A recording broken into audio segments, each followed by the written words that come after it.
Lemurians awaken me to my Atlantean past. The amazing story of the creation of planet Earth. You are not going to believe this. The fall of ancient humanity, what really happened when Atlantis fell, the wars that caused the destruction and the flood event, and the new 5D Atlantean Earth that is being resurrected in this amazing solar flash time. Well, as you know, my philosophy on all this is to question your reality and then change it. ThunderWizard.com is the website that supports this channel. If you like these videos, please go and subscribe. Above the free level, get yourself some valuable tools for ascension as well as supporting this channel. And you can go get my books at michaelwilliamdenny.com. I have just uploaded the Atum Ra meditation to become the ruling god of your universe. This is a guided meditation that takes you through the process of becoming God. This is what the ancient Egyptian mythology and the ancient Atlantean mythology was based on. This is free for those who subscribe at thethunderwizard.com, Warrior 90-Day Lightning Qigong or higher. You can also just go to the shop and get it there by itself if you want. And lastly, herbs.thunderwizard.com. We've got powerful supplements for helping your body not only get healthy, but ascend to 5D. And please come every Wednesday and Saturday. Today is Wednesday. We've got another video at 8:30 p.m. Eastern Time. It's free. These meditations are the most powerful thing any human can be doing. We are shifting the planet in these meditations. I can't stress that enough. I hope you'll show up or go and participate in one of the recorded versions on the live tab on the YouTube channel.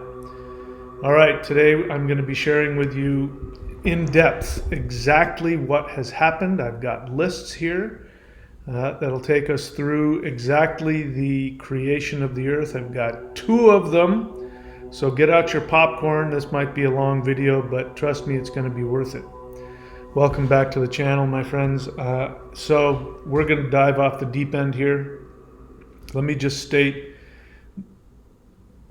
the beginning of this video by saying this is not something that I would have even thought remotely was possible.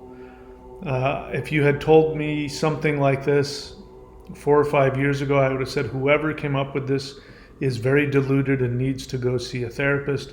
I mean, I'm a spiritual guy, but come on, this is crazy.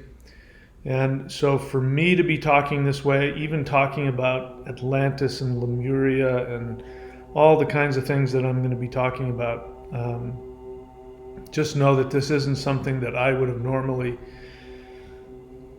even thought was possible. But that's the beauty of what I've found out reality is. Reality is nothing like what it appears.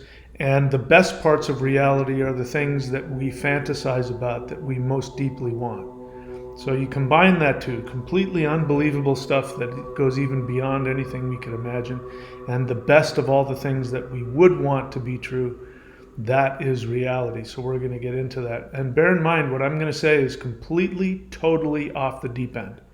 And be aware that I am not unaware of how grandiose and completely narcissistic sounding all of this is going to be. I am not unaware of that, but I am not going to limit myself. I'm not attached to any of it. I don't need for any of it to be true. And any part that I find out turns out not to be true, the moment that I find that out, I'll be the first to tell you about it.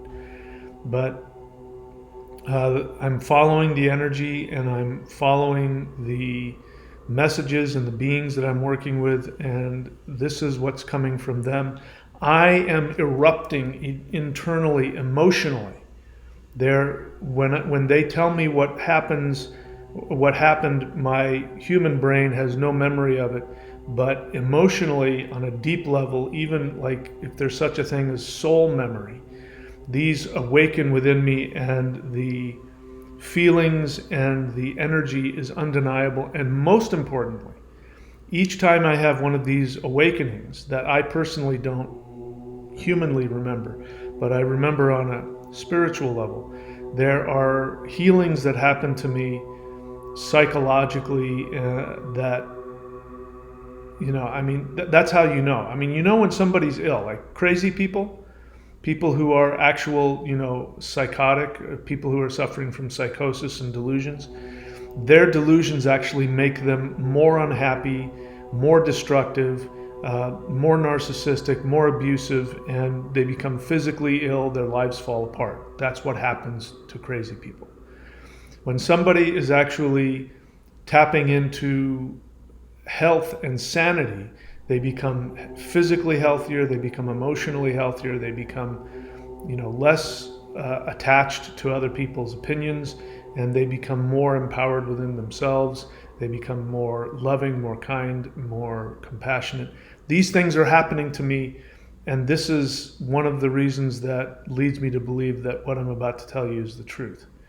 Because the more that I expose this and reveal that this is the true nature of reality, the happier I become, and the more, the more self empowered and the more individuated I become. And to me, this shows I'm on the right track. So, having said that, let's get into it. All right, so I'm gonna lay out to you how this world was created, what is really going on, what happened, and apparently I have a huge part in that, and where things are going, and what I want you to get from this, not only the entertainment and whatever else will come to you. Some people hear this and it awakens things within them as well, which is really great. But what I really want you to take away from this is I want you to open up to your grandiose, seemingly narcissistic story of your soul. So this isn't, again, religious cult leaders, what they do is they make themselves out to be something, and then you're this little peon and he's saving you. That's not what's happening here. This is just me revealing what I know to be true about me. It sounds outrageously grandiose, but you are equally as powerful in your own way. And I encourage you to awaken to that, and anything I can do to be a part of that, I will. And having the humility, because denying this is my false humility, having the humility to accept the possibility of this and accept my role in what happened with Earth is, like I said, it's healing to me, and I think it's necessary for not just my awakening, but everybody's awakening. All right, so with that disclaimer, let's go ahead and get started. All right, so I have awakened to my true soul identity, beginning. So the Galactic Guardians, quote unquote, decided to create a virtual reality training program for deities.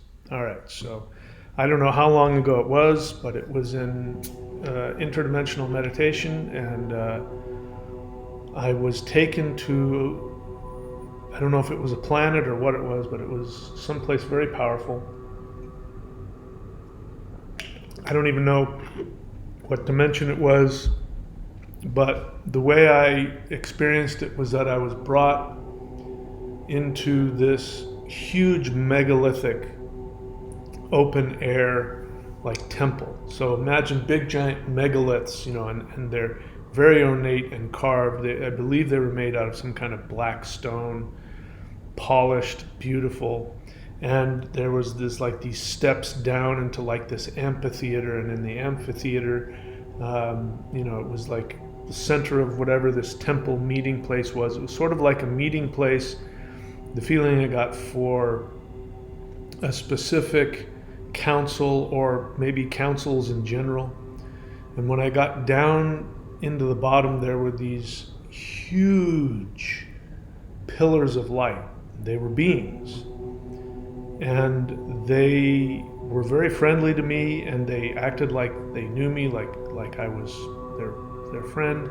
They, addressed me as Mahadeva. They addressed me with great respect, and I'm this little thing looking up at these giant beings that have all this power, and they're very friendly, very powerful beings. And they called me by Mahadeva, my name Mahadeva, and we were talking. And at one point, I asked them some question. I can't remember what the question was, and they said, "Wait, you don't remember? You're one of us." I said, "You're one of us. They called themselves like the Galactic Protectors, or it's not, I know there was a movie called The Galactic Guardians, but that's the name that they used, the Galactic Protectors or the Galactic Guardians, and it was more than that. It was more like dimensional guardians, protectors. And they said, "You're one of us." And then next thing I know, I'm rising up, and I'm now at the same height as they are. And they're saying, and I'm asking them a question, and they said, "We don't know. This is your project. We want to find out from you how we can help you.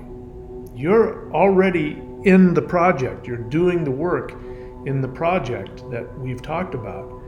And we want to know how we can help you. You're in it."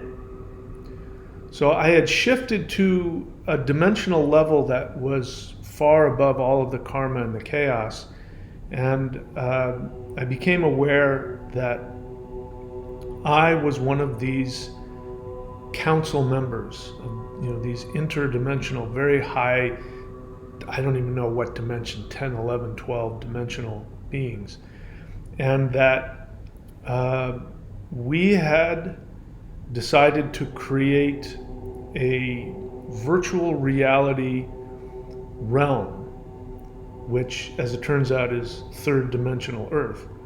We had decided that we were going to make some kind of a realm that would be a training ground for deities to become even stronger.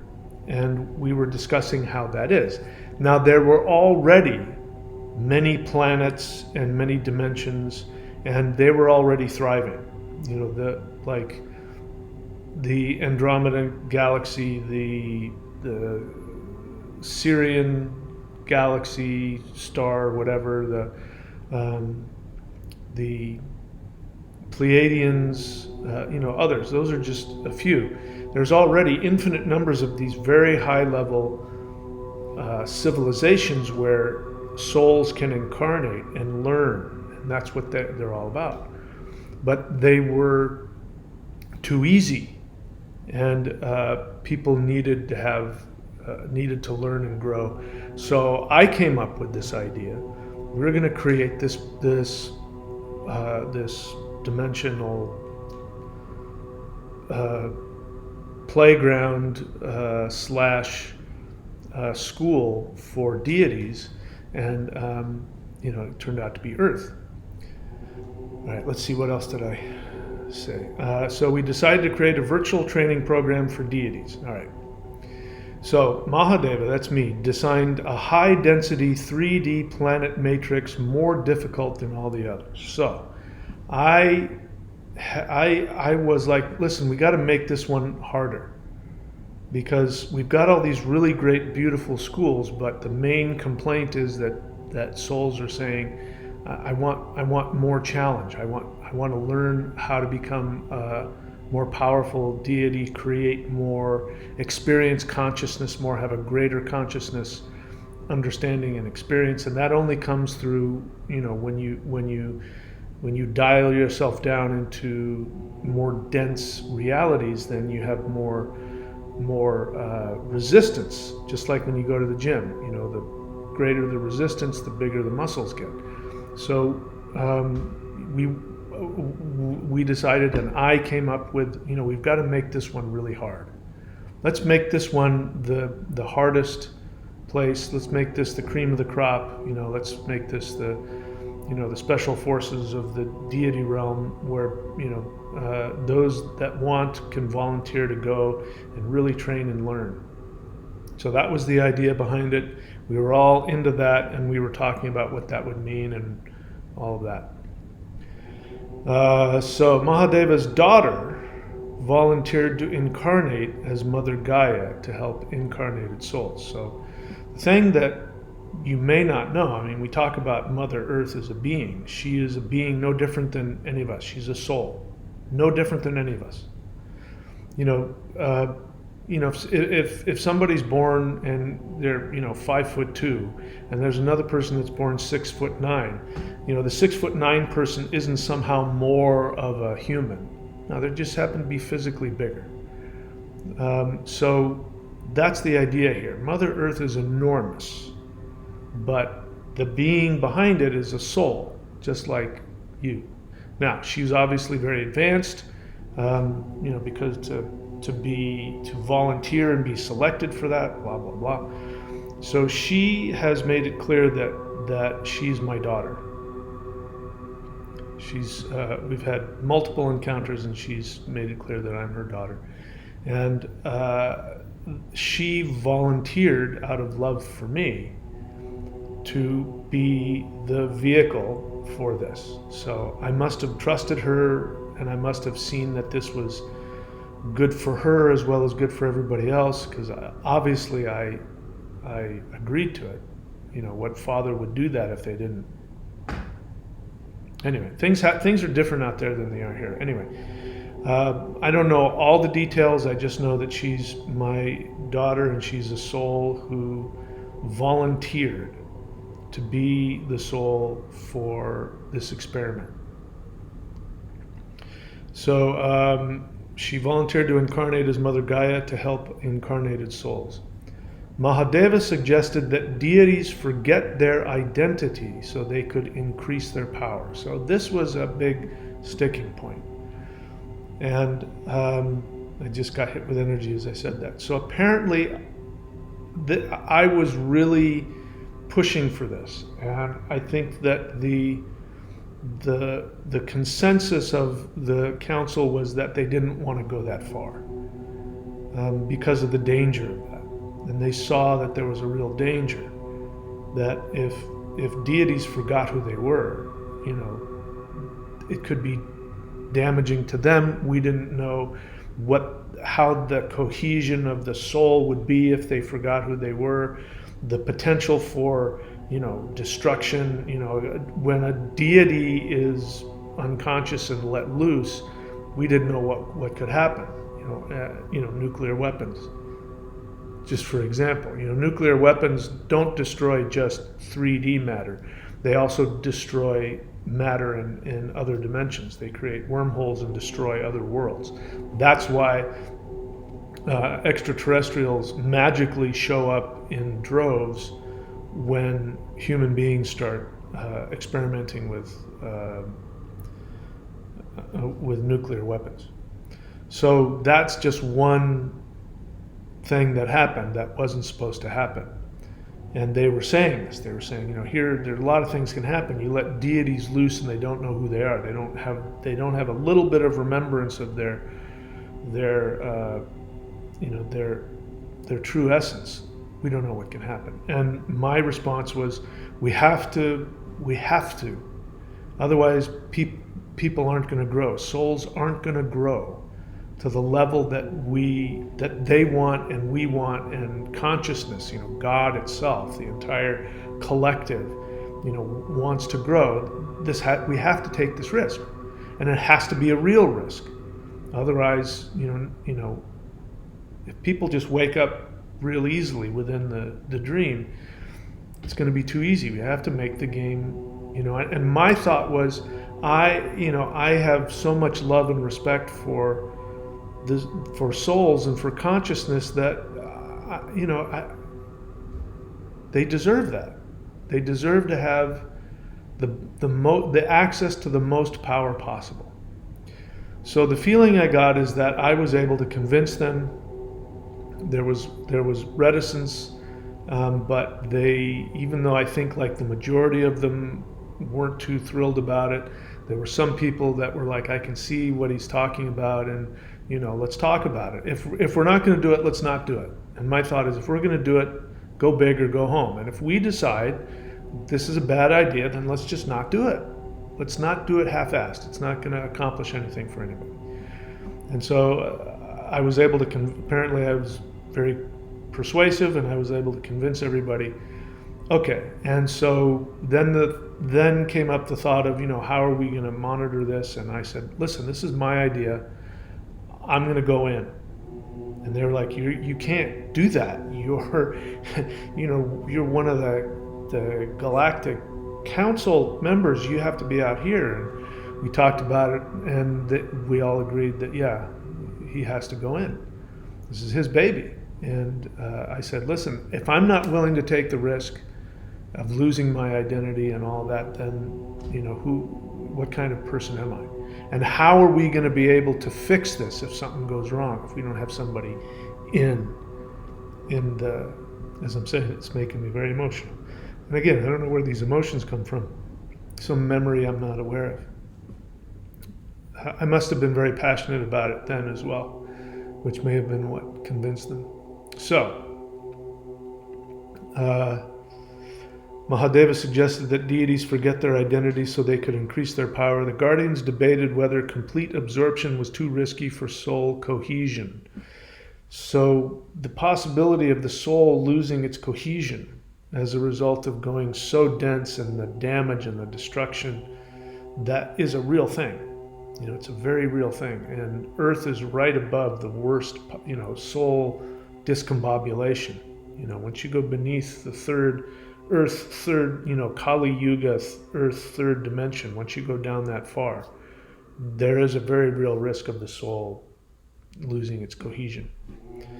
And that identity, disappearing in the opposite way that it's supposed to, which is it goes towards back into unity and then disappears into the unity. It's the other way around. So, I don't know how real that is, but there's some truth to that. And this is why this is such a big deal and why it was so risky. So guardians debated whether complete absorption in the 3D was too risky for soul cohesion. It brings up so much emotion when I say that. The Pleiadians, the Andromedans, the Syrians, and other light civilizations were asked to advise. Not advise on the decision. Once the decision was made, we wanted there to be higher dimensional beings who would monitor the experiment and be ready to assist. So it was sort of like, Star Trek has that, whatever is the prime directive, where they can't interfere with other civilizations that aren't aware of, warp technology or whatever, but if they can and they're in trouble, they will help in such a way as to not interfere and change their trajectory. So civilizations, light civilizations that had already achieved, billions of years of conscious expansion and technological expansion, these beings know what they are. They know that they are incarnated, and they know that they're gods. They know that they're higher dimensional beings. They're just expanding their power while incarnating. They're able to shift in and out. They're not attached to their Andromedan physical form. So when they die, they know that's just I'm just unzipping out of that body. It's not who I am. So they retain that awareness, but they're interested in this process. And so highly advanced, among the most advanced of these civilizations were invited to become part of this, and they of course agreed because they're very interested in it. And many human beings have been, myself included, Andromedans, Lyrans, Syrians, Pleiadians. I can't remember the rest of them. Anyway, so you get that. Anyway, so they were asked, and they volunteered to be ambassadors and to watch, and they've been the angels, the elves. You know, elf means shining one. My European ancestors knew what these beings were. They weren't little, Keebler elves with pointy hats making cookies in trees. They were light beings. And the word elf literally translates to light being or shining one. So, angels, whatever the culture was, that's what extraterrestrials are. Now, there were also non-terrestrial, non-incarnated physical beings who were spirits who were also part of this. There are also civilizations on planets where they're in such a high state of dimensional frequency that they don't necessarily have a physical body. So everybody's involved in this because we're all one big family. The idea that we have on Earth that, ETs don't know each other is nonsense. If they don't, it means they're a lower version similar to Earth. Earth, I believe, is the most dense. So even the other 3D planets out there are, a couple notches above. They're not as dense as this one is. I could be wrong about that, but that's the feeling I have. All right, so let's see. Pleiadians, Andromedans, Sirians, and other light civilizations were asked to advise and to protect and be there to help. Mahadeva volunteered to monitor the experiment from within the program. We already talked about that. Guardian Council ETs suggested an escalating consciousness spiral, which we call the yugas. Now, this is me guessing to some degree. I don't know where the yugas came from. If this happens on other civilizations, I don't know. But it was part of the program implemented. So just to give you an idea of what I'm talking about, let's find the yugas. There. So if you look at this graphic here, so you can see there, if you look at it, there's the ascending cycle and the descending. So, and as you go through the cycle, you go from the most dense to the least dense.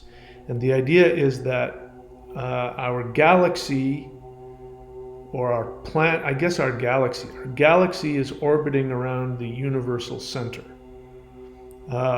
which is God, basically, consciousness, where light consciousness is at its strongest. So this was orchestrated into it. And so we would go through these yuga cycles where when we were closest to the universal center of consciousness, we would be completely connected. So human beings have gone through different levels of this. Now, the Satya Yuga and the yugas go the entire ascending and then descending takes about 26,000 years, which is, as it turns out, the precession of the equinoxes, or the precession of the world year, the planetary year, where the planet goes through all of the signs. It takes 26,000 years. So these 26,000 year cycles are in essence cut in half because you go through each of the yugas once. And so, if we go back 26,000 years, to a previous entire yuga cycle, they were 100% connected, but they weren't. It was still evolving. So they were hunter-gatherers, or maybe they didn't hunt. I don't know what they did, but they were just nature beings, and they saw themselves. They weren't really physical. They were walking around just in their physical bodies, and their living arrangements were very primitive because they didn't need anything, they didn't want anything. They were just pure nature children, so they didn't have a whole lot of technology. So we shifted up from that one, then we went through a yuga cycle, and then we came up again. So that, however many cycles it was, this graph is talking about the most recent Satya Yuga, which at the height of it was like 13,000 years ago. So 13,000 years ago, we had already been going through these ascending, descending cycles, but it creates this spiral that even though it'll descend, it'll still come back around, and when it comes back around, it'll be higher than it was before. Does that make sense? Right? So that's how this works. And so this was either something that was developed or had already been in use with other societies, and it's been very helpful. And this is how we learn, right? We learn through challenge, and then, and this happens in everything. We hit plateaus, and then we bump up to the next level, we hit a plateau. This is how consciousness builds, right? So you got it? So, that is, sorry, my laptop doesn't like all of the stuff I'm forcing it to do. That's why you can hear the fan in the background there. All right, so where were we? So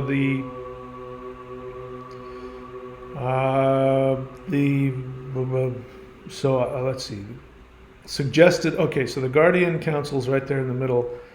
ETs suggested an escalating consciousness spiral, which we know of as the yugas. So I incarnated. I remember this. This is a past life I remember. I experienced it in a meditative regression once. Mahadeva incarnated in early human prototypes. The Neanderthals were early human prototypes, one of them, and discovered the main flaw within this particular soul virtual reality program. So now I'm just going to put my laptop on top of something here so that some air goes underneath it. Help it cool itself off. So what was I saying? Oh, so I remember one of my past lives, and I was a Neanderthal. And as I'm looking back on it, so the Neanderthals and the Denisovans, and who knows how many other, there's been so many human species. These were all prototypes. And we were working our way towards the ideal form for a soul to live in. On other planets, it's different. On this guy's planet, the ideal form is to be a giant mantis being. Other planets have other forms. So we were working towards ours, and that's why we created all the different, apes and worked through that, and that's why we still have ape ears, even though we don't use them like we used to. This was the form that worked best for this particular incarnation. So this particular experiment. So then we started, once we had developed the prototypes, we started incarnating in them. And the Neanderthals were among the first. So I went down because this is my project, and I gotta be a part of it. I gotta know, so I can, so that the project will be most successful and that I can make sure that people are prepared. So I went down there and I had a life as a Neanderthal, and I'll tell you what it was briefly. By the way, I remember when I was in that regression meditation and I looked down, my legs were like tree trunks. These guys were massively built, extremely strong. Anyway, so I was like a protector of the shaman chief of our clan. And I can remember, I can see the mountains where we were, and I believe it was someplace in, now Turkey.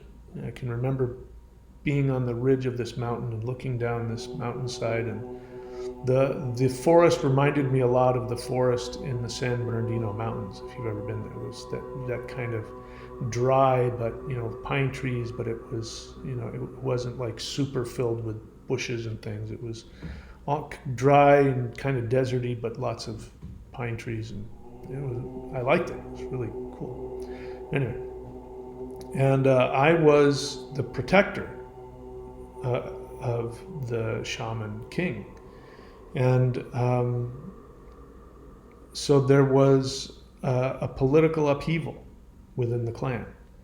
And there was a faction that came after, wanted to take over control of the clan. And so they staged this sabotage, against the leader. And I was, even for a Neanderthal, I was like big. And I wasn't somebody that you wanted to mess with. And so I protected him. And so nobody would come after him as long as I was there. As long as I was by his side, they knew that they couldn't get to him. So they took me out. Bringing up a lot of feelings. They took me out. And they ambushed me, and I don't know, I must have been one hell of a battle, but I ended up getting tossed over the side of the mountainside.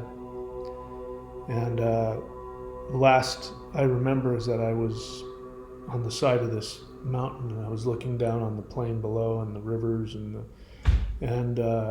my leg is twisted around, my foot's in the wrong direction, and I don't know if that was from the battle or from being tossed over the side of a cliff. Who knows? But I was in bad shape, and I wasn't going anywhere, and I knew I was gonna die. And the last thing I remember is I remember looking up. I must have been there for hours, because then the stars came out, and I looked up at the stars and I said, that's where I'm going to go. And so that stuck with me. And I realized, okay, so the big thing we got to worry about, at least that's the lesson I took, the big thing we got to worry about is we got to worry about treachery. We got to worry about people being false to each other and attacking each other. This density, this third dimensional density, is such that it brings up greed and corruption, and people, do this. And that was kind of, I didn't expect that. I didn't expect that at the level of 3D density that people would betray each other. So that was news to me. So I held on to that. All right, so Mahadeva incarnated an early human prototype Neanderthal and discovered the main flaw. As humanity evolved, Mahadeva incarnated as a demigod king to protect the incarnated souls. So this time, when I incarnated in this most recent Satya Yuga, I said, listen, power corrupts, and I want to make sure that I protect people. So I'm going to create this worldwide kingdom, but it's not about controlling anybody, it's about protecting. Brings up so much emotion in me. It's about protecting people so that they can have their spiritual progress. And so I really wanted to make sure that people understood spirituality, and that I was going to create a kingdom where spirituality and spiritual practices and spiritual tools would be available, and there would be sacredness, and that would be the most important thing, and I would help to create that. But because I saw what happened, and I had been fully incarnated and forgotten in that Neanderthal space, and I saw what happened to people in my clan who I knew that they were souls, they were good, all souls are beautiful, but in that intense third dimensional state, they lost their soul connection, and they became violent and treacherous and all of that, and greedy and false. And so I wasn't going to let that happen.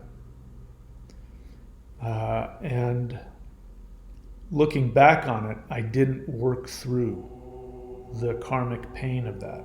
I carried it with me.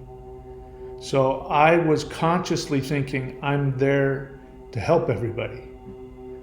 And what was really underneath all that is that I hadn't worked through the pain of the betrayal that I experienced. I hadn't learned that lesson. So, in order to make sure that I didn't, ironically, to make sure that I didn't forget my divinity, I incarnated during Satya Yuga, where the energy allowed people to be differing levels of soul awareness. And there could be gods running around the earth, there could be demigods, beings from other planets, higher dimensional light beings, elves and fairies. All that stuff was really going on. And so I incarnated during an energetic phase where I could retain. So I wasn't fully human. I mean, I had a human body, but I was also basically a demigod, and I could shift in and out. And I had all kinds of power, and people recognized that. And this is why Plato talks about, in the Atlantean times, that the gods lived among us. So I was one of them. And I had Pleiadian advisors. I had advisors from other planets who were, full-on hardcore extraterrestrial beings, and they were part of, my advisory panel. That was the world we lived in, and in the ascending part of Satya Yuga, it was heaven on earth. It was unbelievable, and there were all different kinds of civilizations on earth. There were, people that wanted to just incarnate as, hunter-gatherers and just live with nature, and then there were varying levels of technology, and there were other satellite parts of Atlantis, like the Lemurians. They were at our level, but they were, overlooking a different part of Earth. And then I was in the, if you saw the video I made in the reshot, which now they call the reshot structure, but I was in the eye of Horus. It was a physical part of Earth, and from there I was able to meditate and see everything that was going on, and it was heaven on earth. It was beautiful. And then we started to descend.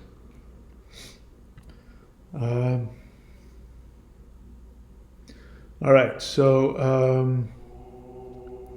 as humanity evolved, Mahadeva incarnated as a demigod king to protect incarnated souls. While incarnated, Mahadeva decided to push the boundaries of the use of spirit technology. So one of these days I'm going to have to go and get the satellite photos of it, but I came across this recently. In southern Africa, there's huge, I don't know how many square miles of them there are, but there are these huge megalithic structures that are there that are barely being acknowledged, but they're like stone circles in different configurations, and they're all over the place.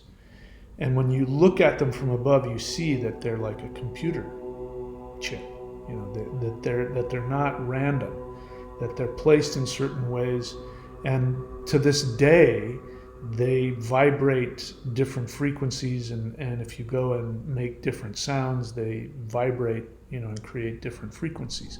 So they're frequency generators. This, now as I understand it, I commissioned that all over the world. Megalithic sites, like Stonehenge, and the center of it, were the powerhouse that ended up creating the frequency that would stimulate all of these other frequency megalithic generators around the world. A lot of them are gone. A lot of them are buried.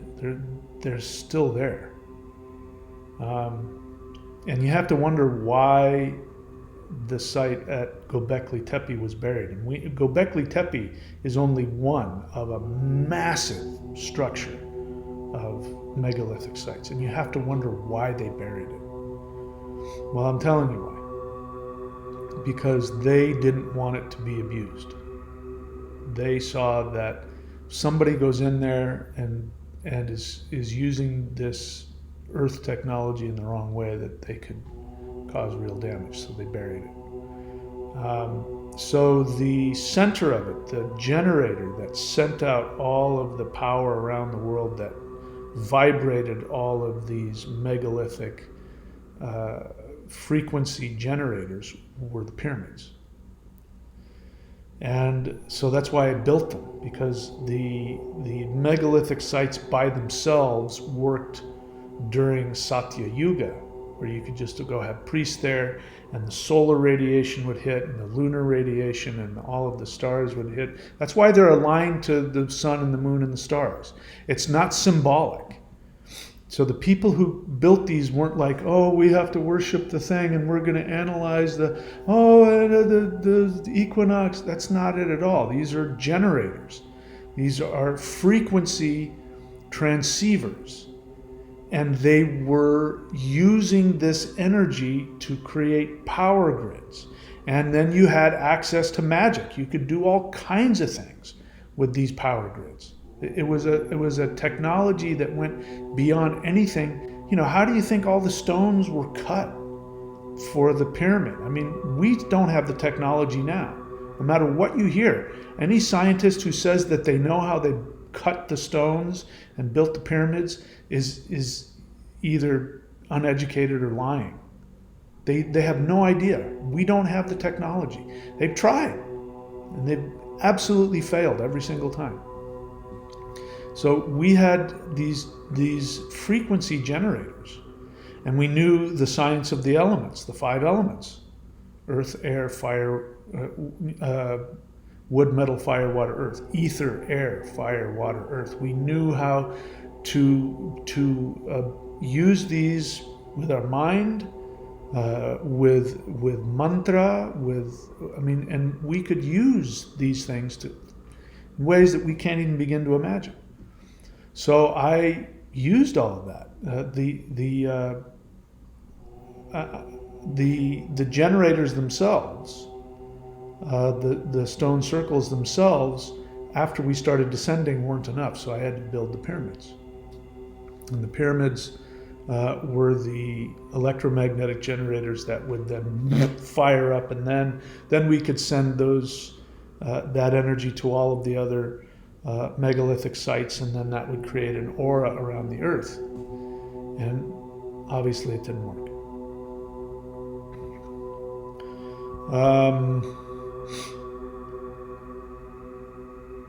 So light being advisors cautioned against the overuse of Atlantean spirit technology. So they're still connected. These Pleiadians and the Syrians and the Lyrians and the whoever else,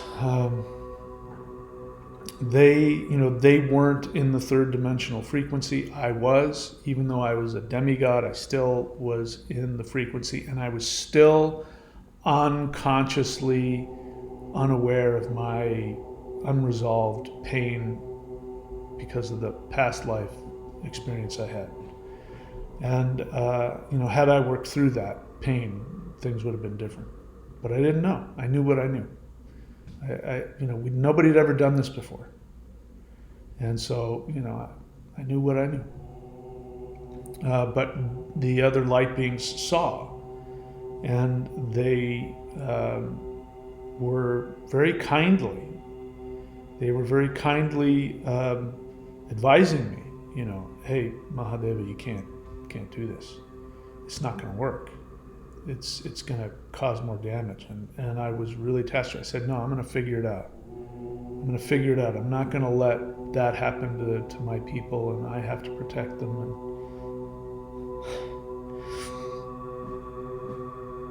So I didn't listen.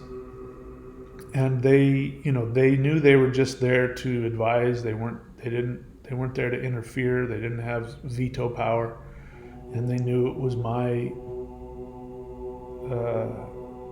experiment. And so they, what could they do? They said, well, we'll try and help. So they tried to help as best they could. And I imagined that I would have said, listen, guys, this is what I'm going to do. Just help me. You're here to help me, so help me. This is my experiment. I need your help. I'm going to do it, with or without you. And they said, okay, well, we're with you. It's not going to work, but we'll do our best. Well, maybe, who knows? And of course, it didn't work.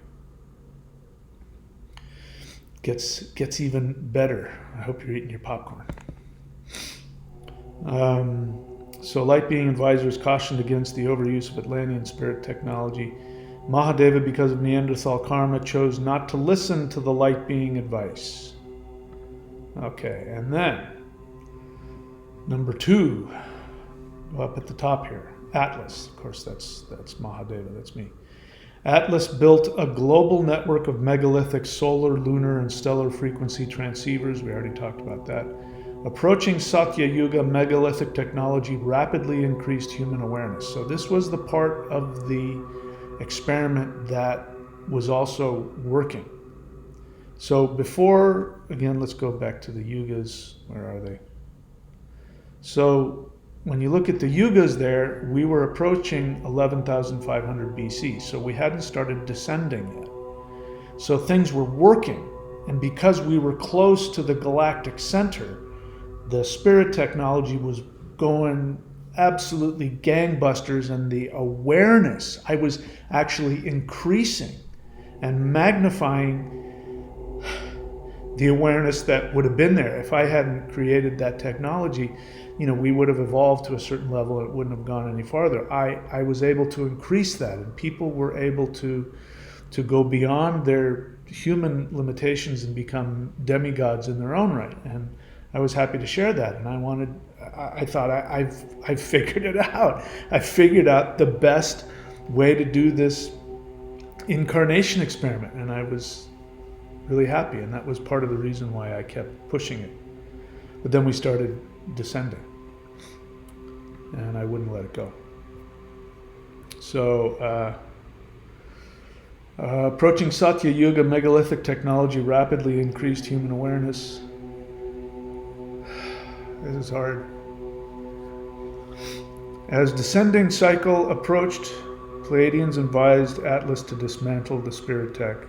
Because of soul memory of Neanderthal treachery, Atlas politely refused. Since light beings were only there in advisory capacity, they did not interfere. The spirit tech only superficially retained solar frequencies, but consciousness slipped. All right, so what that means is that it's like drugs. You know how drugs wear off. This is why I don't recommend that people do DMT or other stuff, ayahuasca, those things. That's old technology that doesn't work anymore. We can go directly to the source. We don't need that. And so what I had created is like the spirit technology was sputtering along, and so we had to really get serious about aligning to the correct angles of the sun and the moon and the stars, so that when they would be there, we could harness that energy, and the technology would bring itself back up, and we would have times when we would be have higher awareness than we would normally have. But that, like a drug, created this ironic, weird schism where people started getting kind of loopy. And I've seen this when I was training in spirit fighting. Both of my teachers didn't follow their teacher's advice, and their teacher's advice, the Grand Master, taught meditation and grounding methods. And my teacher's teacher, who was extremely powerful, he poo-pooed all that, but he was bonkers. He was a bully. He was very violent, and he was a narcissist, and he was a bully. And it was because he wasn't grounding himself. And there is this thing called chi sickness. Kundalini psychosis is another version of that. So this is why these esoteric practices are dangerous, because in Kali Yuga times, if you use them, it's not real awareness, they're just tools. And so people get high off the energy, but they still have lower dimensional lower dimensional motives, and they use the power in negative ways. So that started happening. And so people close to me, people in my inner circle, started. So I ironically created the very thing I was trying to avoid. I created people within my inner circle, among the elites, who wanted the power of the technology, but this time they wanted to use it to enslave people. And you can imagine the fights that ensued, and they rebelled. And they rebelled militarily, and they planned to take over the world, and they wanted all of the technology, and the gods saw that because we started using this technology on each other militarily. And there's stuff around the world, you'll find places where, this is where the biblical pillar of salt came from. I mean, there are pillars of salt in that area, and people, a vague memory of it, but there was technology where you would turn people into glass. The energy would hit and immediately just flash. And there's still remnants of that around. If you heard about it, it's still around.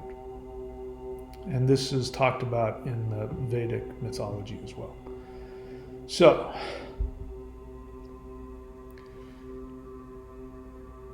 this technology was used on human beings during this war, and I don't know what part of that I was involved in. I can't remember, but I had some part in it. So the councils and the gods said, "Okay, we got to stop this. They're going to destroy the Earth." So they didn't destroy the entire Earth experiment. They just had to wipe out that worldwide civilization and technology. So they did.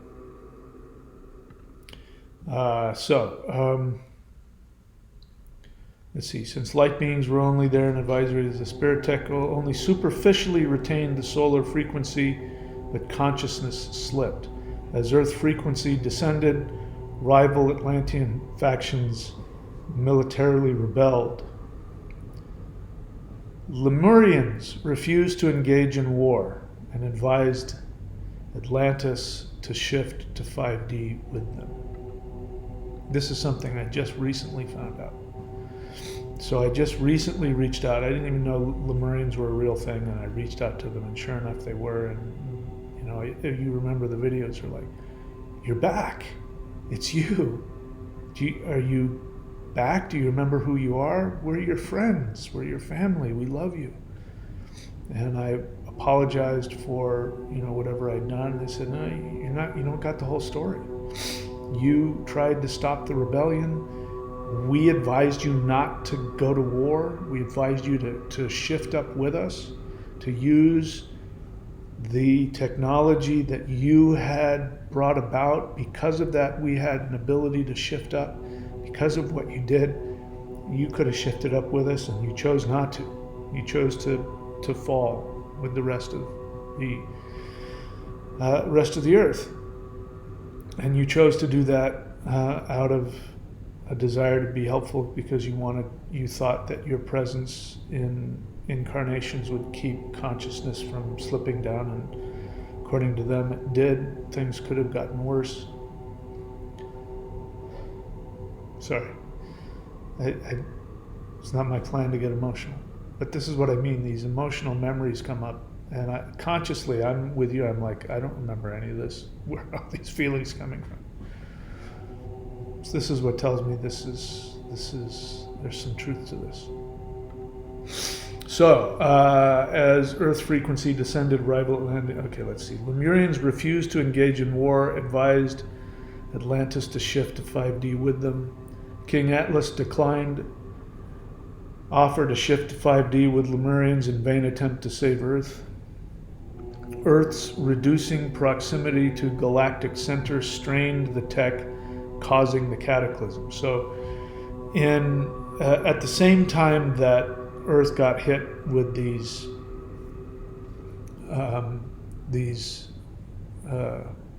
comets. So you know that the Younger Dryas event, which we've got here in our yuga map here. So the Younger Dryas event, the comets hit, and they hit right as all this was happening. So all of this was happening. The spirit energy tech was being strained to its edge, and there was wars going on. I don't know if, I think there's a possibility that the rebels may have gotten a hold of the pyramid complex and blew it up. That's a possibility, because if you look inside the Great Pyramid, there's signs of fire and explosions, things like that. But it also could have just been that the thing just broke, that it was strained beyond its capacities and it exploded and it broke. And simultaneous with that, the comets hit the ice packs that were 2 miles thick, the ice sheets. And what's interesting, when you look at the map of where the comets hit, it's all in the northern ice sheets, Europe and the Americas. That got the worst of it, because that's where the ice sheets were the strongest. So they knew what they were doing. So that cataclysm, of course, wiped out the majority of people, a lot of the animals, and of course the entire civilization was completely wiped out. Oops. Let's see.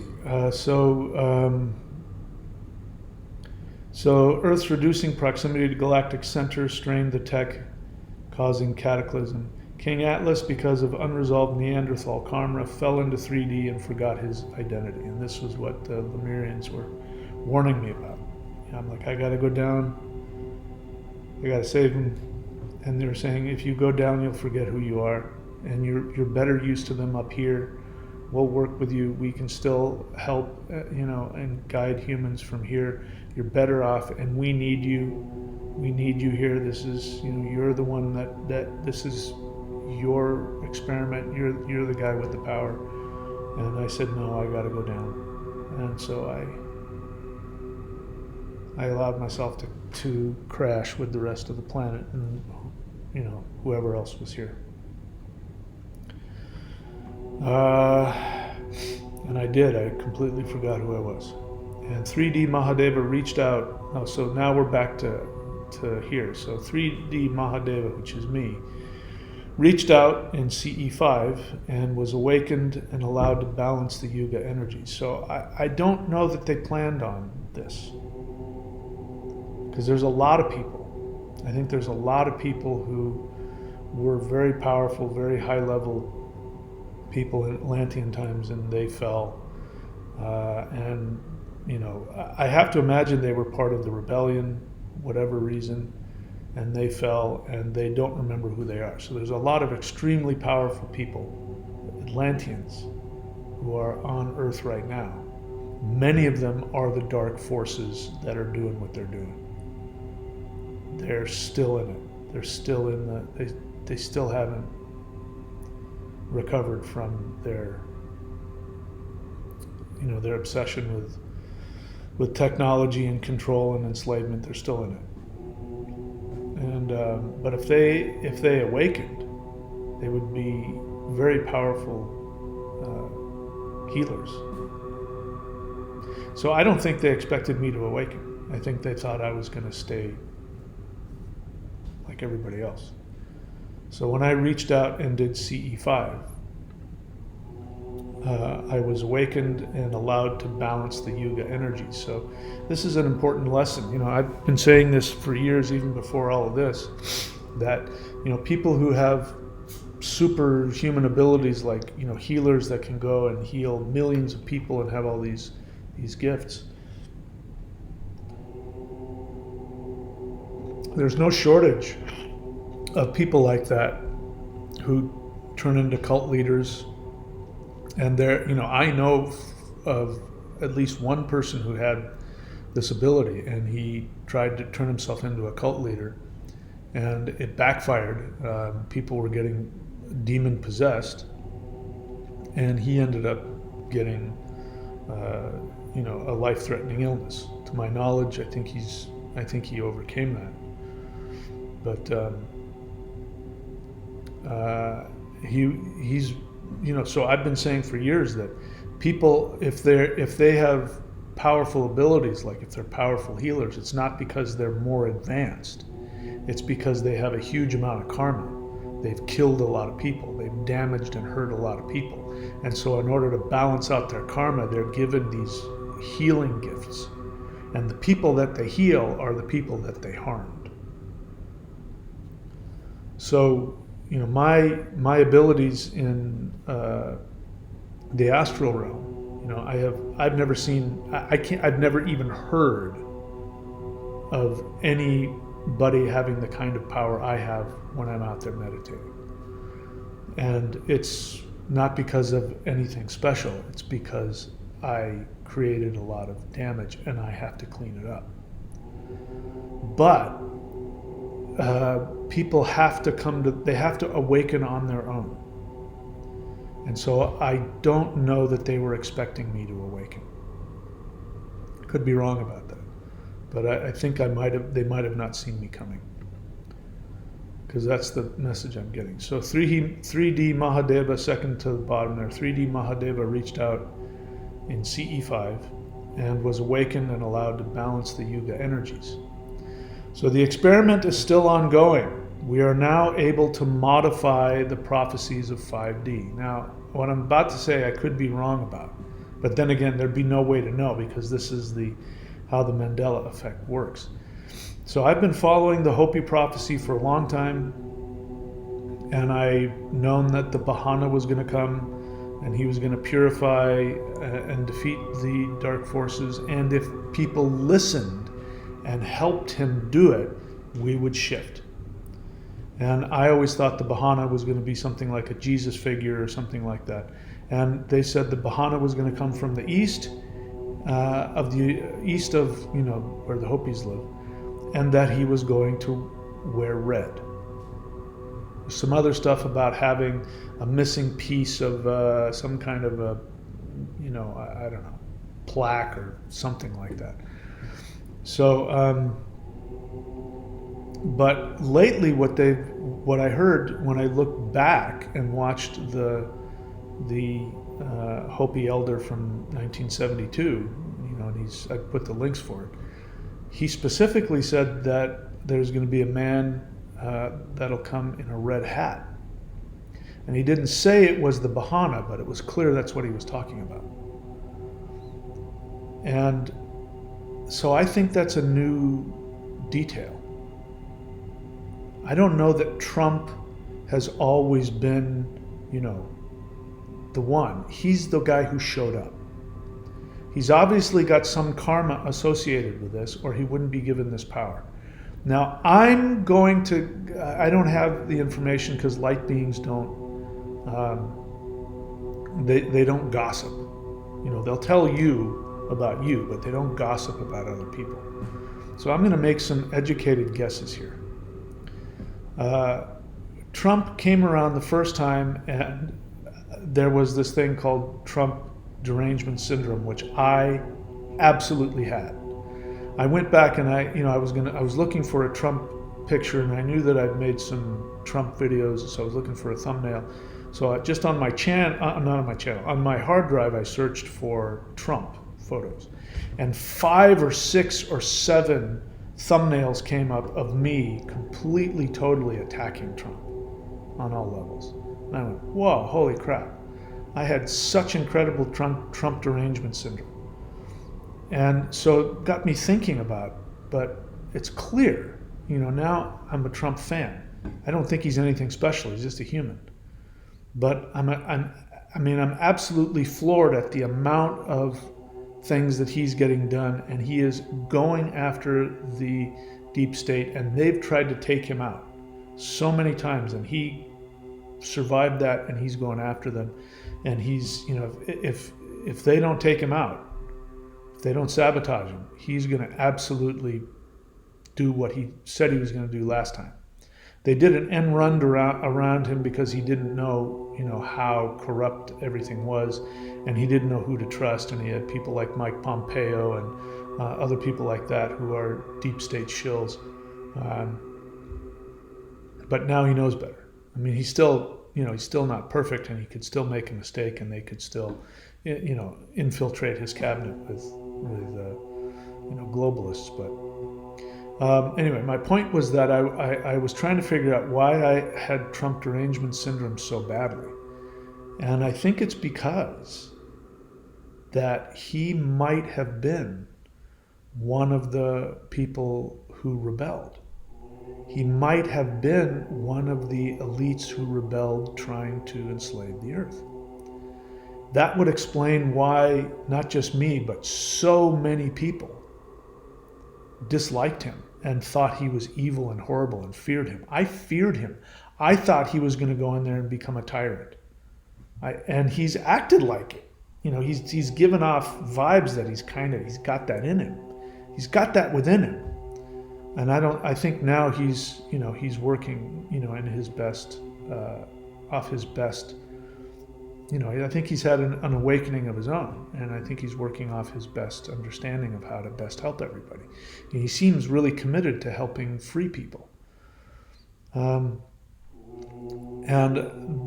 the reason why I think he's arisen as the Bahana, the man in the red hat, which I don't remember people talking about a man in a red hat 10 years ago, that the Bahana was going to come and he was going to wear red. He was going to come from the east, and he was going to, the white brother from the east wearing red. Wearing a red hat, I don't remember that part. I think that's inserted into, I think that might be a Mandela effect showing that things are changing. So what I'm trying to say here at this last part, the experiment is still ongoing. We are now able to modify the prophecies of 5D.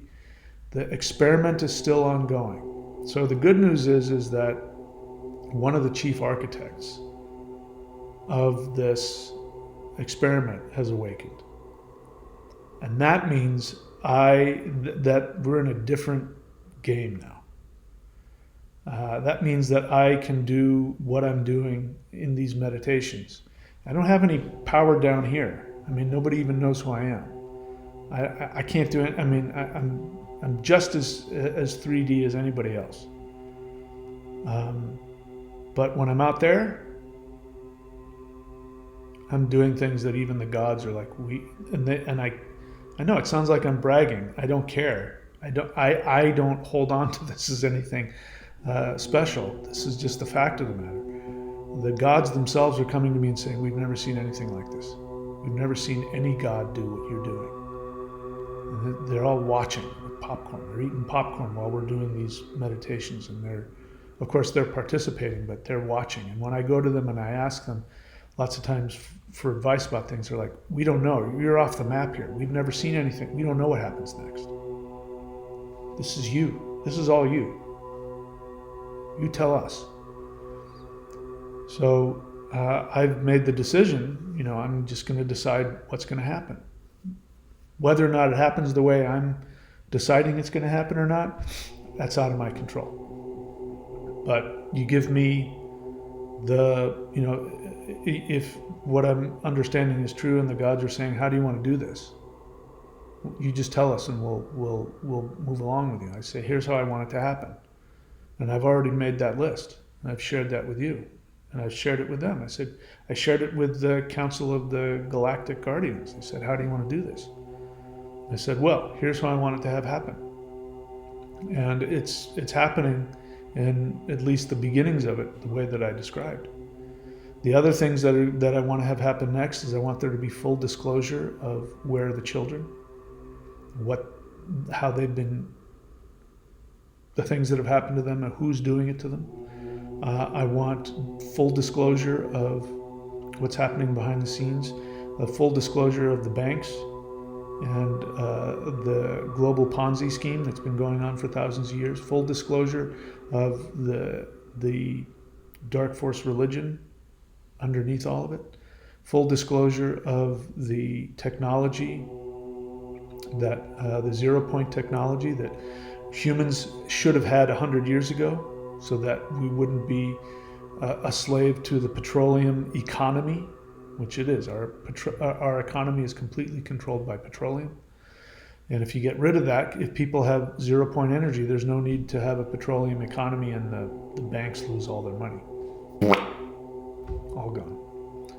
So I want that disclosure of that, and I finally want disclosure of the true nature of extraterrestrials and who they are, and the fake alien abduction program, the the human space program that's been used against humans, Lahaina, fires all over California, hurricanes, weather modification. I want full disclosure of all of that, and I want it now. I want it yesterday.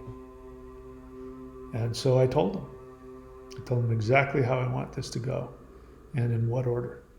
And they said, give us a second. And they kind of conferred amongst themselves. And they came back and they said, we're going to talk this over. And, we're going to start implementing this. They're going to retain, veto control, because they're outside of 3D and I'm in it. So they're going to look and see what's best. But it's coming. The reckoning is a-coming. And I will have burnt off my karma if we're successful. But we have to listen. The other part is that, human beings have free will and free choice, and people have to choose to awaken.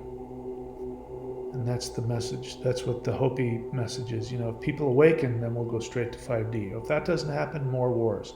If that doesn't happen, then there's going to be this. If people don't listen, every time there's an opportunity, if we listen, we can go straight to 5D.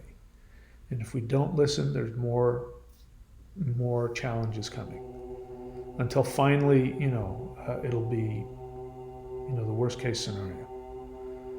And, of course, all souls will be okay, even if 3D Earth gets completely wiped off and everything, 5D Earth and everything gets completely, which isn't going to happen. If that whole thing got deleted, souls would awaken and go back and go, wow, that was interesting. So you don't have to worry about your soul. Your soul will be okay. But anyway, so that's where we're at. My main message is don't wait around and don't go off of any prophecies. There's plenty of people have been talking about the solar flash event and the awakening, and they've had visions and all of that. But the truth is that there isn't one path. We can change it. It's simply up to us. I am employing the nuclear option, which is these live guided meditations. There's nothing that's more powerful than what we're doing. Nothing. And so I'm employing it, and that's why I'm so committed to this. But people have to choose to awaken in order for it to work. Otherwise, I'm going to go the path I didn't go last time. If we get to that point where people want to go down that negative path, I'm out. I'm going to 5D this time. I'm not going to stay and hang around. I'll help from wherever I am, but I'm not sticking around this time, and we don't have to. So anyway, that's what I know at this moment. Again, none of it has to be true. I'm not emotionally attached, meaning I don't have an ego attachment. There's clearly a lot of emotions surrounding it, but I don't need for any of it to be true. And I just know that as I go through this process and I continue to bring this out, I think it's important I do this because it helps people awaken to their higher dimensional self, and they start to awaken to who they were and what their job is. And you might have had a past life connection with me, in Atlantis. And if you're following this channel, it may be because you have a karmic destiny to help save the planet and save our society and avoid things going down a really negative learning path. It's still a learning path no matter how horrible it is, but we don't have to. We can, I've always known this as somebody, as a teacher and as a healer and as a counselor. People like to say, well, I needed to go through all that to learn, and the truth is you don't. Yeah, you can stay addicted to drugs for 30 years if you want, or you can stay addicted for a year and work the steps and get sober. You can choose to get better now. You don't have to wait. So we can choose to get this planet back to 5D, and we don't have to go through all this. But we have to come together and we have to choose to expand. And so I'm employing the nuclear option, and I do believe, by nuclear option I mean the most powerful. What we're doing is similar to that, not that we're doing any destruction, but the level of power that we're releasing is beyond anything that, and I'm being told this, is beyond anything any of the gods or the councils foresaw. And because I'm the only one qualified to do it, because I'm the guy who caused it, and nobody else could. Nobody else could do it at the level that I can. And so if you're coming to these meditations and you're doing this with me, it means you've got some connection, and I can't do it without you. So join me every Saturday and Wednesday, 8:30 p.m. Eastern Time. All right, that's it for me, my friends. Before I forget, stay there. I'm coming. Don't go anywhere. I wanted to show you again. I've got let's see if we can see let's use this one. I don't know if you can see, yeah, you can see the label there. So thunderwizard.com herbs. This is the mushroom 10X. Go check that out because the adaptogens and the mushrooms and the bee pearl, bee bread stuff, concentrated bee enzymes and royal jelly and stuff like that. So go check out herbs.thunderwizard.com. This is a way to support the channel, but it's also good for you as well. And I know I ship to the United States, and actually I don't do any of the shipping. The supplier does all the shipping. But if you're not in the U.S., I might not ship to they might not ship to your country. But if you're in the U.S., definitely, maybe other countries as well. Anyway, if you're already taking this stuff, go check it out. If you're not, look into it. It's a way to support the channel and empower yourself. And again, thunderwizard.com. Go there and subscribe. While we're in 3D, I'm still a 3D person, and I need to be able to, finance my work. So I need your help for that as well. All right. I will see you guys, and don't forget about the Atlantean Egyptian meditation at thunderwizard.com in the shop. And that's it, my friends. I love you all. Thank you so much for this. And my apologies to anybody who's suffered as a result of my actions in the past. And my gratitude to all of those of you that are helping. And I love you all. I can't do any of this without you. And so let's fix this planet. All right, that's it, my friends. I love you all. I will see you later tonight. Please take very good care of yourselves.